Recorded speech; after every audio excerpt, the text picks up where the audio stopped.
jelas banget aku dapat gambaran bahwa sosok terbungkus ini memberikan gambaran jelas. Ya.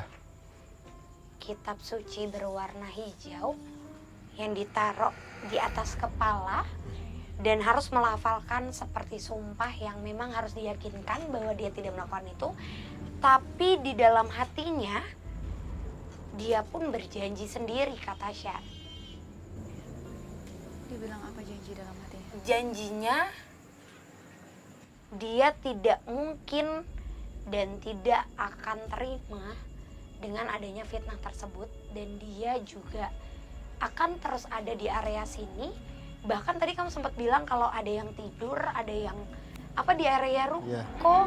Katanya ada dengar-dengar suara, kemudian bahkan ada yang sampai kayak terbangun tiba-tiba seperti kalau kita mungkin sebutnya kayak ketindihan gitu loh. Ya, Nah itu tuh dari sosok terbungkus ini memang, tapi tujuannya itu malah beda. Tujuannya itu agar tidak diganggu. Iya.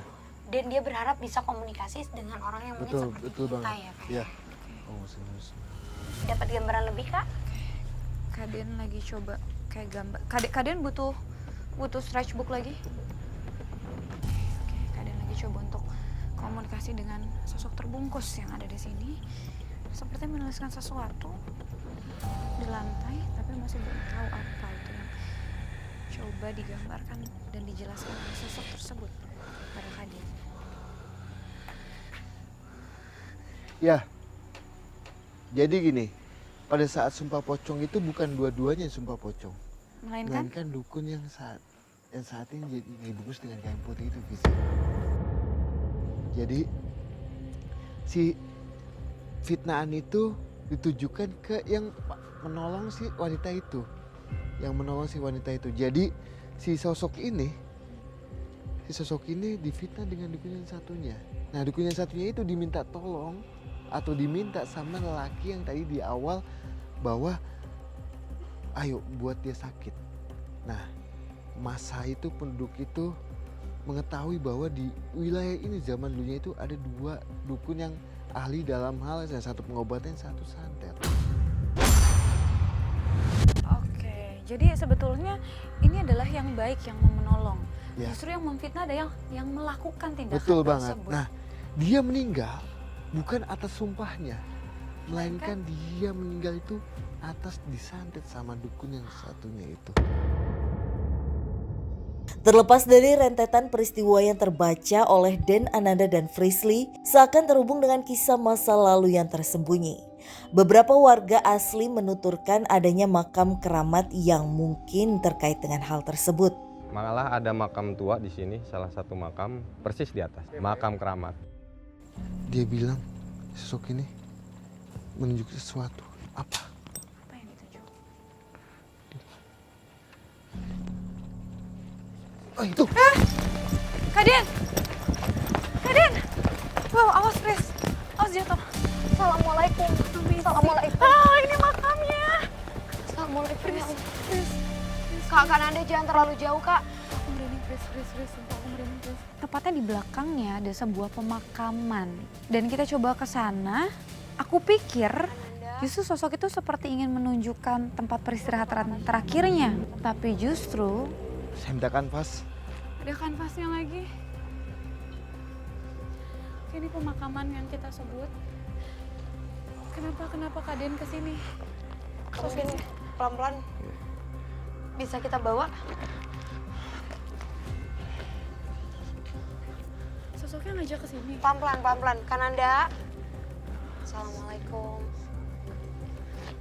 Tim, kanvas. Oh, Mas Muhammad. Den Ananda seakan sedang menghadapi sosok astral yang cukup kuat dan cukup mengkhawatirkan. Gak tahu maksudnya apa, tapi jujur sosok terbungkus itu masih bersama kita.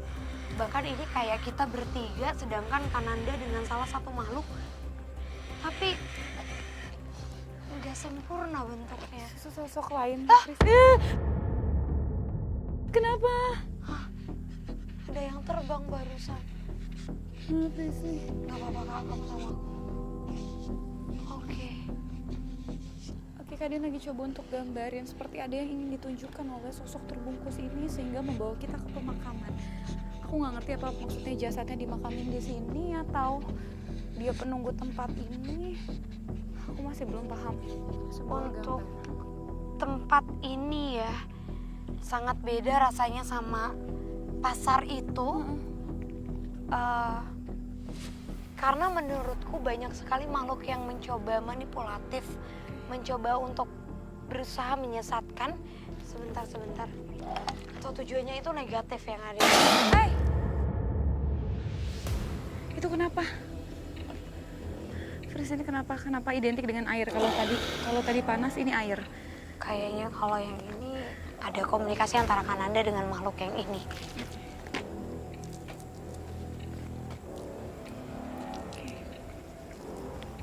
Sebuah gambar dengan kaki dan tangan yang lengkap, tapi tidak ada kepala. Ya. Tapi Jadi, Pak, tunggu, Maksudnya tidak ada kepalanya.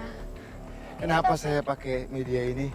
kok kayak ada bercak darah Betul, posisi sini? betul. Ini loh. Ya.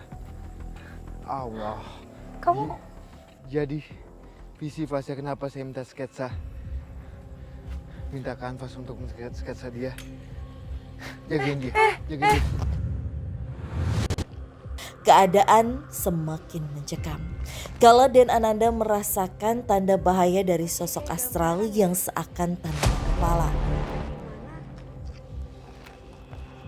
sosok itu kayaknya ngasih tahu kalau tadi kan Kananda bilang kalau adanya santet balik yang dilakukan oleh yang negatif. Dan mungkin penyerangannya itu ke bagian situ ya. Kananda. Kak. Sebentar kata Tasya. Kak, Hai, kenapa kamu? bisa dikomunikasiin dengan baik? Ya, diam. Ini makhluk, kenapa saya minta visi untuk menjaga Tasya? Ini makhluk kayak udah mau ngambil ancang-ancang ingin melukai kamu. Tasya. Dan aku minta tolong visi untuk menjaga kamu. Ini makhluk adalah salah satu dukun yang menyebabkan fitnahan itu. Jadi ini bukan sosok yang terbungkus putih tadi, Bukan, bukan yang baik, tapi justru Bukan. malah sosok lain Iya. atau lawannya. ya. Dan makhluk ini, Kak Den, Kak jangan jauh-jauh Kak, aku lagi Iya. dapat soalnya juga. Soalnya tadi aja tiba-tiba malah ada komunikasi langsung kan ke aku. diam.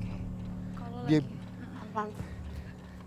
kepala dia itu kayak gini. Tendeng seperti ini. Dia bilang saya di sama penduduk-penduduk pada saat zaman dulunya itu. Situasi semakin mencekam ketika kami dihadapkan dengan sosok negatif yang cukup membuat suasana mencekam, yang mana tak sedikit para pedagang maupun penjaga kerap merasakan sosok tersebut. Keluar dari makam posisinya, ya cuman kalau misalnya waktu itu dia tampak kepala.